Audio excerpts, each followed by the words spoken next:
Bharat Myanmar সীমান্ত দীর্ঘ প্রায় ১৬০০ কিলোমিটার জুড়ে এই অঞ্চল বহু বছর ধরে ছিল এক প্রকার নীরব ও স্নায়ুযুদ্ধপূর্ণ। এখানে বন্দুকের আওয়াজ কিংবা গোলাগুলির প্রতিধ্বনি বিরল হলেও সম্প্রতি ঘটে যাওয়া একটি রক্তাক্ত ঘটনা পুরো সীমান্ত অঞ্চলকে আগুনে জ্বালিয়ে দিয়েছে। তারিখটা ১৪ মে। ভারতের মণিপুর সীমান্ত ঘেঁষা মিয়ানমারের তামু জেলায় আচমকা ঘটে যায় এক ভয়াবহ সংঘর্ষ।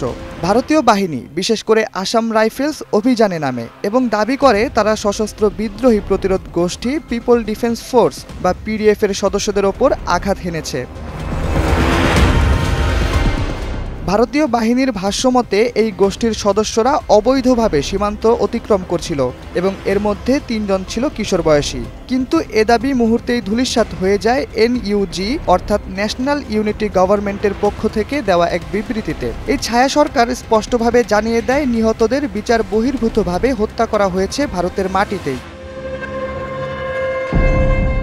এই ঘটনায় ঝাঁকি খেয়েছে কেবল মিয়ানমারের বিদ্রোহী মহল নয়, ভারতের ভেতরেও উঠেছে প্রতিবাদের ঝড়। বিভিন্ন পর্যবেক্ষক ও মানবাধিকার সংগঠন থেকে শুরু করে রাজনৈতিক বিশ্লেষকরাও বলছেন এটি একটি কূটনৈতিক ও মানবিক বিপর্যয়ের স্পষ্ট নমুনা। সীমান্তে উত্তেজনা বাড়ছে এবং এর আঁচ ভারতের উত্তর পূর্বাঞ্চল সেভেন সিস্টারেও ছড়িয়ে পড়তে পারে যে কোনো মুহূর্তে।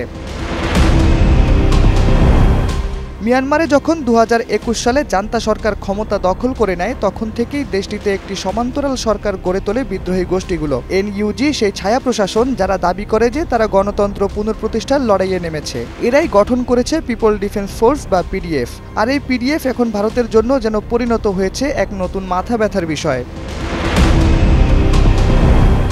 বিশ্লেষকদের মতে অতীতে ভারত ও বিদ্রোহীদের মধ্যে ছিল এক প্রকার চোখ বুজে থাকার সম্পর্ক। একে অপরের বিষয় না ঘাটানোর এক অলিখিত বোঝাপড়া দীর্ঘদিন ধরে চলছিল। কিন্তু এবার ১৪ মের এই হত্যাকাণ্ড সেই বোঝাপড়ার জঞ্জাল টেনে ছিঁড়ে ফেলেছে। এখন প্রশ্ন উঠেছে, ভারতীয় বাহিনী কি শুধুই সীমান্ত সুরক্ষার কাজে নিয়োজিত, নাকি মিয়ানমারের জান্তা সরকারের হয়ে নিপীড়নে জড়াচ্ছে?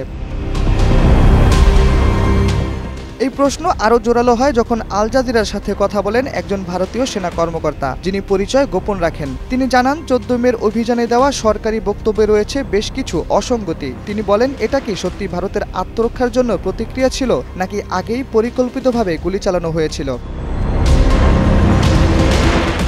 এনইউজি জানিয়েছে তাদের পক্ষ থেকে পিডিএফ সদস্যদের কোনো অবৈধ প্রবেশ বা হামলার নির্দেশ ছিল না, বরং তারা অভিযুক্ত করেছে ভারতীয় বাহিনীকে সীমান্তে নিরস্ত্র কিশোরদের নির্মমভাবে হত্যা করার দায়ে। এই পরিস্থিতি শুধু ভারত মিয়ানমার নয়, গোটা দক্ষিণ এশিয়ার জন্য হয়ে দাঁড়াতে পারে এক জটিল কূটনৈতিক সংকট। শাহরিয়ার আহমেদ, সময়ের আলো।